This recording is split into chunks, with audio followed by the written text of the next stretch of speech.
안녕하세요, 일렉트로캠입니다. 오늘은 슈퍼캐패시터에 대해서 한번 알아보려고 하는데요. 그 전에 앞서 영상이 이제 프린스 피자, 특히 페퍼로니 피자가 유명한 이제 뉴욕 남쪽? 소 지역이라고 해야 되나? 좀 남쪽에 있는 이제 유명 피자집인데요. 한 가지 팁은 저기서 피자 한 판을 시키실 거면 줄 안 서도 됩니다. 그러니까 미리 전화로 한 판 시키시고 그냥 가서 픽업하시면 되지.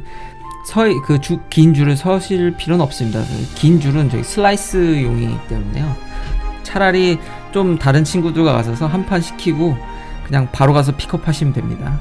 자, 이제 슈퍼 캐패시터에 대해서 알아보려고 하는데요. 그 전에 캐패시터가 어떤 건지를 이제 아셔야 되는데요. 캐패시터란 이렇게 두 개의 철판이 이제 패럴로 있고 이 안에 전자를 저장하는 장치입니다.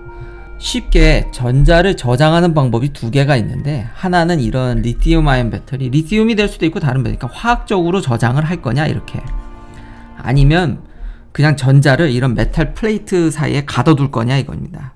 그러니까 저장하는 방법이 크게 두 가지입니다. 이게 이제 캐패시터 공식인데요. 캐패시터는 요 네모난 친 게, 이제 다른 건 다 신경 쓰실 필요 없으시고 요 네모나게 친 게 공식입니다. 캐패시터 단위는 C를 쓰고요. 이 디스턴스, D가 디스턴스입니다. 그러니까 요 간격이, 이 철판 간 간격이 좁아지면 좁아질수록 캐패시턴스가 올라갑니다. 그리고 이 A, 면적이 올라가면, 커지면 커질수록 캐패시턴스도 올라갑니다. 이게 바로 기본 이제 캐패시턴스에 대한 이제 이론이고요. 슈퍼 캐패시턴스라는 건 뭐냐면, 이 디스턴스를 아주 작게 만들면은 이제 캐패시턴스가 엄청 올라가겠죠. 반비례하니까요. 그래서 이제 용량을 엄청 키운 걸 슈퍼 캐패시턴스라고 합니다. 근데 왜 이게 배터리랑 비교가 될까요? 그리고 이제 테슬라 같은 배터리 업체가 이거를 왜 인수하려고 하냐면요. 근데 먼 훗날 얘기입니다. 제가 전 영상에서 다뤘듯이 제가 봐도 이거 공부하면서 느낀 건데, 맥스웰은 일렉트로드를 통한, 드라이 일렉트로드를 통한 원가 절감을 지금 시도하는 게 좀 더 현실적이지, 슈퍼 캐패시턴스를 배터리로 대체하겠다는 건 아직은 좀 이론에 가깝습니다. 이 배터리 안을 보면요, 리튬 아이온 배터리를 보면 양단에 이렇게 이제 콜렉터가 있습니다. 이것도 메탈 플레이트입니다. 이 사이에 이제 화학 물질들을 채우는 거고 세퍼레이터 막이 있는 건데, 캐패시턴스도 똑같습니다. 그러니까 이 배터리의 실린더형이 이제 구조가 이제 발달하다 보니까 이렇게 결국 긴 막을 놓고 요 사이에 이제 세퍼레이터가 있는데, 이 보시면 실제로 거의 구조가 캐패시터와 이 배터리 내부 실린더형의 배터리 구조가 거의 흡사합니다. 그러다 보니까 요 차이가 이제 줄기 시작한 거죠. 드디어. 옛날에는 그 캐패시터의 간격을 이제 슈퍼 캐패시턴스의 이제 스키매틱으로 이제 모식도인데요. 그 아까 공식에서 제가 하나를 설명을 안 한 게, 요 앞에 보면 유전율이라는 게 있습니다. 그러니까 이걸 그냥 메탈 플레이트만 놓고 여기 공기로 채우면 이 유전율이 1입니다. 1. 근데 이 안에 이제 물질을 채우면 채울수록, 유전율이 높은 이제 물질을 채우면 채울수록 이 캐패시턴스가 확 올라갑니다. 굉장히 배터리랑 비슷하죠. 이제 일렉트로라이트라든지 여기 좀 비스코스한 물질들을 채워넣기 시작하면 캐패시턴스가 엄청 올라가는 겁니다. 근데 일단 기본적으로 아무리 슈퍼 캐패시턴스라 할지라도 지금 현재 저장할 수 있는 이제 에너지가, 이거 보십시오. 이거 맥스웰의 자료입니다. 맥스웰. 자, 에너지가 킬로와트당 5와트를 저장할 수 있습니다. 슈퍼 캐패시터는. 현재 리튬 아이온은, 이거 120은 옛날이고 요즘 240, 이제 아마 테슬라가 260까지 이제 밀어붙였죠. 이제 슈퍼 캐패시턴스도 이론상 뭐 10, 20 가는데, 지금 보시면 이거 보시면 한 10분의 1도 안 되지 않습니까? 그러니까 만약에 지금 슈퍼 캐패시턴스로 배터리를 전부 대체한다 그러면 주행거리가 10분의 1로 쪼그라듭니다.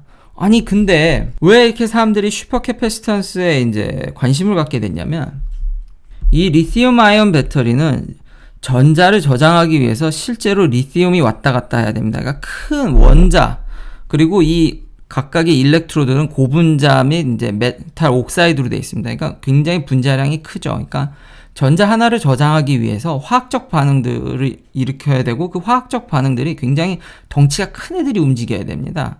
그러다 보니까 충전 속도를 올리는데 한계가 있습니다. 하지만 캐패시턴스는 이 사이에 어떠한 화학적 반응이 없습니다. 그러니까 전자가 그냥 트랩되는 거지 화학적 반응이 없기 때문에 디스차지가 굉장히 빠릅니다. 반대로 충전도 무지 빨리 할 수 있습니다. 그래서 맥스웰에서 나온 게 파워 덴시티입니다. 파워 덴시티. 파워 덴시티는 거의 만에 가깝죠. 킬로그램당 거의 10,000W에 가까운데 배터리는 이게 아직도 올라가기가 힘듭니다. 그러니까 급속 충전을 하기가 매우 힘든 거죠. 그래서 슈퍼캐패시턴스가 주로 어디에 쓰이냐면은 큰 터빈이라든지 혹은 풍력발전소에서 순간적으로 엄청난 전류가 흐를 때 그거를 갖고 있다가 배터리나 이제 전기를 분배해 주는데 서서히 주는데 그런 데 쓰입니다.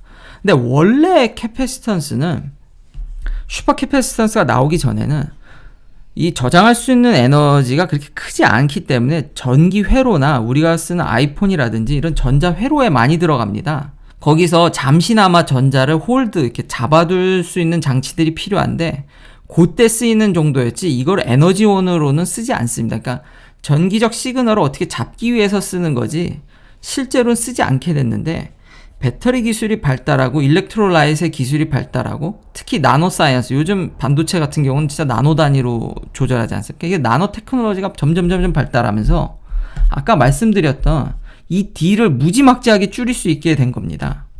요 사이에 간격도 엄청 줄이게 될 수 있었고요. 그리고 배터리에 들어가는 일렉트로라이트이 이 유전율과도 관련이 있기 때문에 이 캐패시턴스가 기하급수적으로 증가하게 된 거죠. 그러다 보니까 꽤 많은 생각보다 꽤 많은 에너지를 옛날에 비해서요. 옛날에 꽤 많이 저장을 할 수 있게 된 겁니다. 그러니까 이제 잠깐만 만약에 우리가 요 간격을 진짜 반도체 조절하듯이 우리가 나노 단위로 조절하게 돼서 이 안에 엄청나게 요즘 뭐 솔리드 스테이트 배터리도 얘기하지 않습니까? 이게 전고체 배터리인데 제가 요 다음 편으로 차세대 배터리 몇 개를 더 이제 소개시켜 드리려고 합니다. 근데 물론 이 대량 생산에 문제가 있기 때문에 그거는 아마 근시일 내에는 절대 오지 않습니다. 근데 요즘 너무 혁신이다 이런 것 때문에 사람들이 미리 학계에 나온 것들을 이렇게 미리미리 발표하는데 대량 생산하는 거는 늘 그렇듯이 무지무지 어렵습니다. 일론 머스크도 말했듯이 차를 디자인하는 거는 쉬웠는데 공장 만드는 게 100배 어렵다고 했죠. 근데 실제 전문가들은 10,000배 어렵다고 합니다. 대량 생산하는 게. 배터리도 똑같습니다. 그래서 이제 배터리 기술이 이제 엄청 발달하다 보니까 슈퍼캐패시턴스의 이제 에너지 덴시티가 좀 올라가게 되고 이거 왜냐면 좀만 줄이면 이거 디스턴스를 반만 줄이면 2배 올라가지 않습니까? 막 한 10분의 1 줄이면 10분의 1 이거. 거기다 유전율까지. 그럼 이거 콤보가 돼가지고 10배 좀 100배 뛰는 거지 않습니까? 잠깐만. 그러면은 이 충전 속도를 늘리는데 화학적으로 전자가 훨씬 더 작은 겁니다. 이 전자들의 크기는 원자의 비할 수 없이 엄청 작습니다. 100배, 훨씬 1000배도 안 될걸요? 훨씬 작고 움직임이 훨씬 빠릅니다. 말도 못하게 빠릅니다. 원자가 움직이는 거랑은 비교도 할 수 없습니다. 그러면은 아까 보셨듯이 파워 덴시티는 10,000W니까 진짜 고압을 하나 탁 넣으면 순식간에 충전시킬 수 있습니다. 단점은 에너지 덴시티가 형편없기 때문에 앞으로도 택도 없다는 얘기죠. 그래서 이거를 하이브리드로 쓴다는 얘기도 있는데 절대 그렇게 안 됩니다. 그 하이브리드로 쓰기에는 아직 이 에너지 덴시티가 너무 적어서 제가 안 된다는 의미는 요 근시일 내에 안 된다는 겁니다. 그러니까 먼 훗날에는 이게 보면은 구조가 점점 비슷해지고 있다라는 게 느껴지시죠? 이 두 개가 사실상 거의 실린더형에서는 구조가 똑같아지고 있기 때문에 아마 먼 훗날에는 사실상 제가 봐도 큰 차이가 없이 될 확률이 높습니다. 그러니까 이 두 개가 그러니까 서로 합쳐지고 있는 거죠. 그리고 또 하나 슈퍼캐패시턴스의 장점은 저기는 화학적인 어떤 게 없습니다. 그냥 메탈 플레이트에 일렉트로라이트 부어놓고 전자만 왔다 갔다 하기 때문에 디그레이데이션도 하나도 없습니다. 그러다 보니까 이 온도에도 이거 보십시오. 리튬 아이온은 이게 영하로만 떨어지면 아주 그냥 골로 가지 않습니까? 근데 이 캐패시턴스에 훨씬 더 큽니다. 이거 일렉트로라이트를 어떻게 쓰냐에 따라서 더 넓힐 수도 있는데 일단 이제 안정적으로. 그래서 이 서비스 라이프 보면은 기본 10년이라고 그러죠. 기본적으로 이론상은 디그레이션이 없는데 셀 수도 있고 인간이 만드는 거다 보니까 배터리에 비하면 이제 비할 바가 아니죠. 하지만 아직 이 커스트 문제가 좀 남아 있고요. 많이 이것도 대량 생산 들어가면 이제 싸진다고 하는데 그 슈퍼 캐패시턴스가 결국 메탈 플레이트를 얼마나 그걸 좁은 간격으로 말아넣냐에 있기 때문에 그 드라이 일렉트로드가 완전히 성공하지 않으면은 여기에 올 수가 없습니다. 그러니까 성공한다는 전제 하에 여기다 넣는 거죠. 야, 이 사이클 라이프 보면 뭐 비교할 수가 없죠. 이게 화학적 반응이 없기 때문에 그냥 전자만 왔다리 갔다리 하는 거기 때문에 이 배터리에 비할 바가 아닙니다. 예. 그래서 꿈의 이제 배터리라는 거지, 아직은 20분의 1인가요? 너무 적어서 상용화 되기에는 좀 멀었다. 예.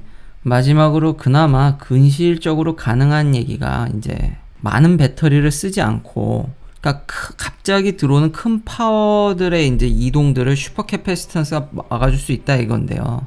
보면 뭐 에버리지 현재 배터리 팩이 뭐 20kW인데 이제 100kW 픽에 들어오는 파워들을 슈퍼캐패시턴스가 나와서 래피드 엑셀레이션이나 리제너레이션, 예를 들면 지금도 온도가 낮거나 배터리가 너무 꽉 차버리면은 리제너레이션을 하는데 많은 양의 에너지를 테슬라 모델 3가 받아들이질 못합니다. 이제 그때 버려지는 에너지조차 이제 슈퍼캐패시터가 잡을 수도 있겠죠.